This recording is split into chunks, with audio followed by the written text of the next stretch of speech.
Madame la Présidente, Madame la Ministre, chers collègues, en dépit de vos multiples tentatives de diversion, le pouvoir d'achat demeure la principale préoccupation de nos compatriotes.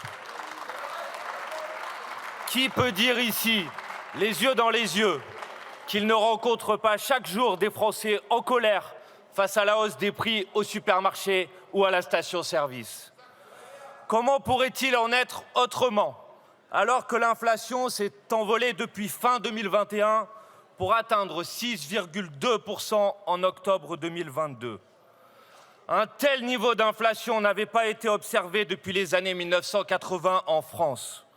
L'explosion est encore plus flagrante lorsque l'on regarde dans le détail. Sur un an, plus 23% pour les pommes de terre, plus 28% sur les purées de pommes de terre, plus 26% pour les plats cuisinés à base de pâtes, plus 23% sur le sucre.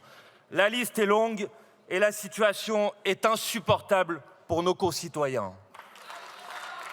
Car si ces chiffres peuvent paraître abstraits, ils traduisent un état de maltraitance sociale généralisée. Nos concitoyens ne parviennent plus à se nourrir, à se loger, à se chauffer ou à se déplacer. Ils sont obligés de se priver et sacrifient des petits bonheurs de la vie quotidienne, comme l'atteste la baisse de la consommation des ménages depuis maintenant plusieurs mois. Selon l'IFOP, près d'un Français sur 3 déclare devoir sauter un repas par manque d'argent et 43% affirment avoir déjà renoncé pour cette raison à acheter des produits alimentaires. Les conséquences sont très concrètes. Plus de 2,4 millions de personnes ont eu recours aux banques alimentaires en 2022, soit 3 fois plus qu'en 2011 et 400 000 personnes de plus qu'en 2020. Or, de nombreux organismes, qui ne sont pas des officines de la France insoumise, ont pointé le rôle majeur qu'a joué la progression des marges des entreprises dans cette hausse vertigineuse des prix. Selon le Fonds monétaire international, l'augmentation des profits a été la première cause de l'inflation en 2022 et sur le premier semestre de l'année 2023. Il y a quelques mois, Benoît Cœuré, président de l'autorité de la concurrence, affirmait, je cite, que les 2/3 de l'inflation sont dus à une augmentation des prix au-delà des hausses de coûts supportées par les entreprises. Regardons la réalité en face. Alors que les prix des produits alimentaires ont augmenté de plus de 20% en 2 ans, les marges de l'industrie agroalimentaire ont bondi de 70% dans la même période. De même, alors que le prix du carburant tourne depuis plusieurs mois autour de 2 € le litre, les marges des raffineurs ont été multipliées par 5 entre le printemps et l'automne de l'année 2023. Pour résumer, pendant que de plus en plus de Français se serrent la ceinture, une petite minorité se gave sur le dos du plus grand nombre. Comment peut-on continuer à l'accepter? Pourtant, face à cette urgence sociale et cette injustice profonde, le gouvernement multiplie les déclarations d'intention et les opérations de communication sans effet. Bruno Le Maire suggère, Bruno Le Maire demande, Bruno Le Maire espère, Bruno Le Maire souhaite, Bruno Le Maire supplie, Bruno Le Maire écrit, Bruno Le Maire publie. Mais Bruno Le Maire refuse de faire ce que l'on attend de lui, agir enfin par la loi contre les abus, agir pour le plus grand nombre et non pas pour protéger les intérêts d'une petite minorité, agir enfin pour protéger le pouvoir d'achat des Français et rendre leur vie moins difficile. C'est pourquoi nous vous proposons, avec cette proposition de loi, de faire enfin aujourd'hui ce que le gouvernement refuse de faire depuis des mois. Avec mes collègues de la France insoumise, nous vous proposons donc 4 mesures concrètes pour faire baisser immédiatement le prix des produits alimentaires et du carburant, tout en protégeant les agriculteurs, également victimes de la cupidité de quelques acteurs économiques. La première de ces mesures vise à fixer des prix planchers pour les produits agricoles. Pour chaque filière, les négociations seraient placées sous l'égide du médiateur des relations commerciales agricoles et en cas d'échec des négociations, ces prix seraient déterminés par les ministres compétents à partir des indicateurs de coûts de production et de l'état des lieux des négociations établis par ce même rapporteur. La deuxième mesure permet d'encadrer les marges des industries agroalimentaires et de la grande distribution. Au vu de la situation actuelle, il s'agit d'une part d'instaurer pour l'année 2024 des coefficients multiplicateurs maximum afin que les marges réalisées ne puissent pas être supérieures aux marges moyennes réalisées sur les 10 dernières années. D'autre part, afin de pouvoir réagir immédiatement en cas de nouvelle crise inflationniste, il s'agit de déclencher automatiquement un tel dispositif lorsque la variation des indices de prix fait apparaître l'existence de marges abusives dans la transformation ou dans la distribution.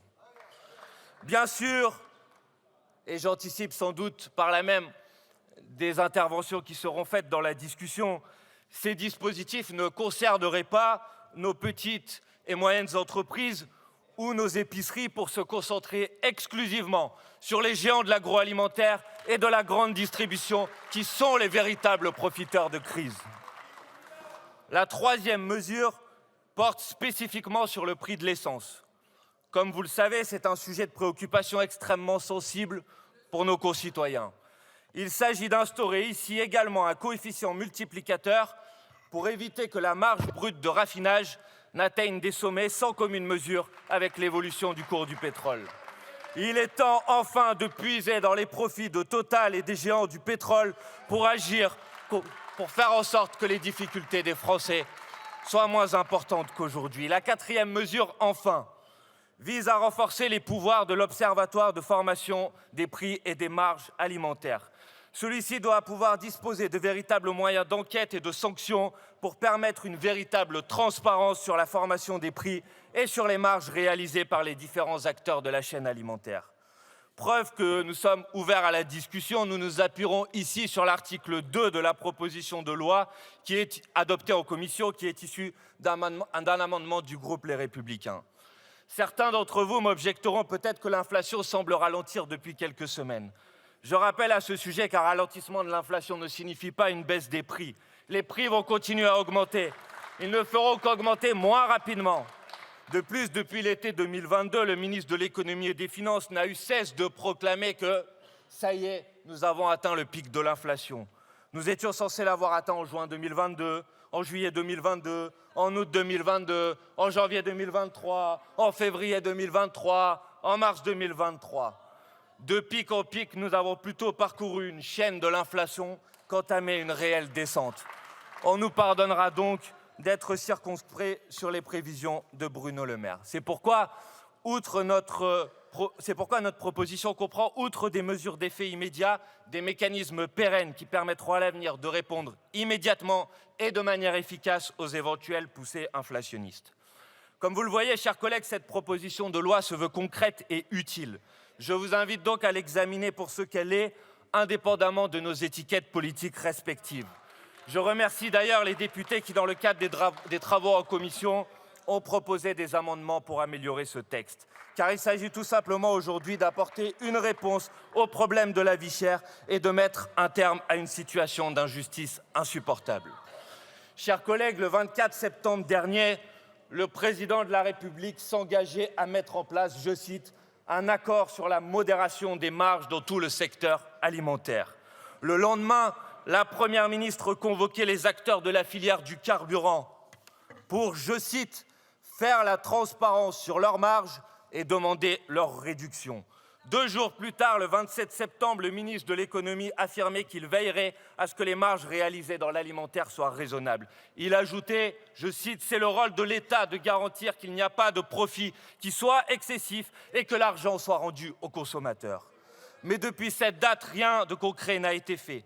4 associations de consommateurs l'ont d'ailleurs rappelé dans un courrier adressé hier au président de la République. Elle lui demande ce qu'il attend pour agir et l'exhorte à faire la lumière sur la construction des prix et à mettre fin au plus vite aux marges excessives. Aujourd'hui, nous avons enfin l'occasion de passer des paroles aux actes. Nous avons une manière simple de soulager les difficultés des Français et de leur apporter un peu de répit dans une situation si difficile. C'est donc, chers collègues, en ayant en tête cette responsabilité que je vous propose que nous examinions cette proposition de loi. Je vous remercie. Merci, monsieur le rapporteur.